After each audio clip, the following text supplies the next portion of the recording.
నమ్ముకున్నటువంటి కార్యకర్తల్ని, నాయకుల్ని గాని, నిన్ను నమ్ముకున్నటువంటి సామాజిక వర్గానికి గాని ఏ రోజున వాళ్ళ గురించి ఆలోచించినటువంటి పాపాన పోలేదు.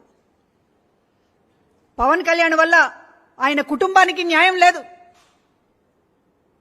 ఆయన నమ్ముకున్నటువంటి అమ్మాయిలకి న్యాయం లేదు, ఆయన్ని నమ్ముకున్నటువంటి కార్యకర్తలకు గాని, పార్టీ నాయకులకు గాని ఎవరికి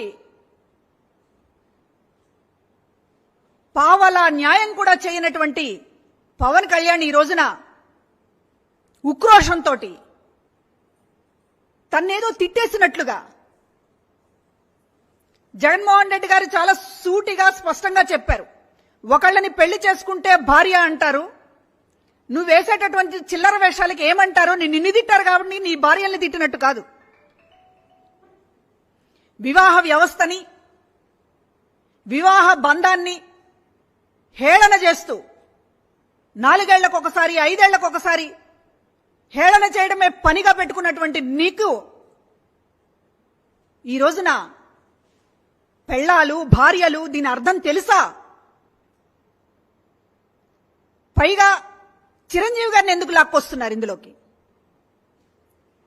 నీ ప్యాకేజీ రాజకీయాల కోసం ఇవాళ నీ అన్న చిరంజీవిని కూడా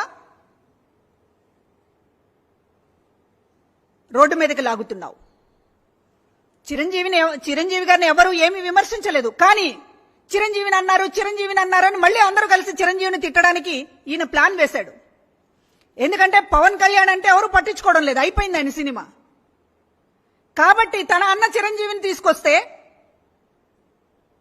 మళ్ళీ ఏదో రక్తి కట్టించవచ్చు ఆట అనేటటువంటి పద్ధతిలో ఇవాళ చిరంజీవిని కూడా లాగి అందరితో తిట్టించేటటువంటి కార్యక్రమాన్ని పవన్ కళ్యాణ్ గారు తీసుకున్నారు. ఒక దుర్మార్గమైనటువంటి రాజకీయం ఇది. ప్రజలకి న్యాయం చేస్తామని గాని, తను నమ్ముకున్నటువంటి శ్రేణులకి న్యాయం చేస్తామని గాని ఎప్పుడు ఏ మాట రూపంలోనైనా చేత రూపంలోనైనా చెప్పనటువంటి పవన్ కళ్యాణ్ ఈ రోజున ఆయన పార్టీ పెట్టిందే జనసేన చంద్రబాబు కోసం. అసలు బీజేపీతో కలిసి ప్రయాణం చేసిందే చంద్రబాబు కోసం.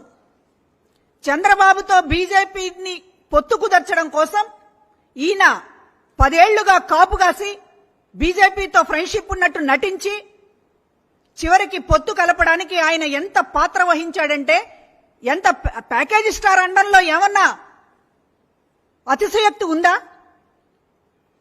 ఒక జాతీయ పార్టీ దగ్గర కూడా నాటకాలు ఆడితే చంద్రబాబు కోసం ఇప్పటికీ కూడా, ఈ రోజుకి కూడా నీ పార్టీని భుజాన మోసినటువంటి వాళ్ళు, నిన్ను నమ్ముకున్నటువంటి వాళ్ళు రోడ్డు మీద పడిపోయి కన్నీళ్లు కారుస్తూ గుండెలు బాదుకుంటూ ఇంత అన్యాయమా పవన్ కళ్యాణ్ అని మాట్లాడుతూ ఉంటే కనీసం చీమ కుట్టినట్టు కానీ బాధే లేదే మీకు? అసలు నీ పార్టీలో టికెట్లు ఎవరికి ఇచ్చావో మీకు ఏమన్నా గుర్తుందా? ఎవరు వాళ్ళు? నీ పార్టీ జెండా మోసిన వాళ్ళ, నీ పక్కన నిలబడినటువంటి వాళ్ళ, నువ్వు కష్టంలో ఉన్నప్పుడు మాట్లాడినటువంటి వాళ్ళ? ఎవరికి ఇచ్చావు టికెట్లు? జనసేన టికెట్లు. టీడీపీలోంచి అర్ధరాత్రి తెలుగుదేశం పార్టీ టికెట్లు చంద్రబాబు చెప్తే ఆ మనుషులకు నువ్వు ఇచ్చావు టికెట్లు. ఇంత పచ్చిగా ప్యాకేజీ రాజకీయం చేస్తూ నిన్నెవరు అనకూడదు, మళ్ళీ నిన్నెవరు పల్లెత్తు మాట అనకూడదు. చేసేయన్నీ కూడా చిల్లర రాజకీయాలు, ప్యాకేజీ రాజకీయాలు, మీ ఇష్టం వచ్చినట్లు రాజకీయాలు చేస్తూ ఎవరు ఏమి అనకూడదనేటటువంటి పద్ధతిలో రెచ్చిపోయి ఎవరన్నా విమర్శిస్తే దాని సమాధానం చెప్పాల్సినటువంటి స్థితిలో మీరు ఉండి ఇష్టం వచ్చినట్టు రెచ్చిపోయి ఎన్నికల సభలు, ఎలక్షన్ కోడ్ ఉంటుంది అనేటటువంటిది కూడా బాధ్యత లేకుండా చితగొడతాం, చించేస్తాం, ఈడుస్తాం. ఎందుకు వస్తున్నాయి ఈ మాటలు? మీకు భవిష్యత్తు కనబడుతోంది, ఎదురుగా కనపడుతోంది మీకు భవిష్యత్తు. భయంతో గజగజలాడుతూ ఉన్నారు. భయం నుంచి పుట్టుకొచ్చేటటువంటి మాటలే ఈ పిచ్చి పిచ్చి ప్రేలాపనలన్నీ కూడా. ఎన్నికల ముందు 4 డైలాగులు కొట్టడం, ఆ తర్వాత హైదరాబాద్ చెక్కేయడం, లేదా ఇతర రాష్ట్రాలకు పారిపోవడం, ఇంకా కాకపోతే ఇతర దేశాలకు కూడా పారిపోవడం. దీనికి సిద్ధపడే ఈ రోజున ఎన్నికల ముందు ఇష్టం వచ్చినట్లుగా మాట్లాడుతూ ఉన్నారు. మీ ఉడత ఊపులకి ఎవడో భయపడేటటువంటిది లేదు. మీరు అరిస్తేనో లేకపోతే 4 చిందులేస్తేనో ఇక్కడ భయపడడానికి ఇక్కడ ఉన్నది వైఎస్ఆర్ కాంగ్రెస్ పార్టీ ప్రభుత్వం, మా నాయకుడు జగన్మోహన్ రెడ్డి గారు.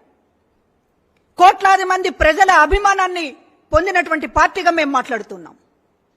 నీలాగా పిరికి పందల పార్టీ కాదు, నీలాగా ప్రజలకు దూరంగా ప్యాకేజ్ రాజకీయాలు చేసేటటువంటి పార్టీ కాదు కనుకనే ఇవాళ మాట్లాడుతూ ఉన్నాం. మరొకసారి చెత్త మాటలు మాట్లాడితే తగిన గుణపాఠం చెప్తాం. సొల్లు కబుర్లు మాని ఇవాళ ప్రజలకు మీరు ఏం చేస్తారో సూటిగా చెప్పండి. 2014లో మేము ఈ మంచి చేశాం అని చెప్పే దమ్ముందా పవన్ కళ్యాణ్ నీకు? చంద్రబాబుతో కలిసి ఆ రోజు అధికారం పంచుకున్నావు. ఒక్కటంటే ఒకటి నీ నోటి నుంచి 2014 మా ప్రభుత్వం ఇది చేసింది అని చెప్పేటటువంటి ఆ పరిస్థితి అటు చంద్రబాబుకి లేదు, నీకు లేదు.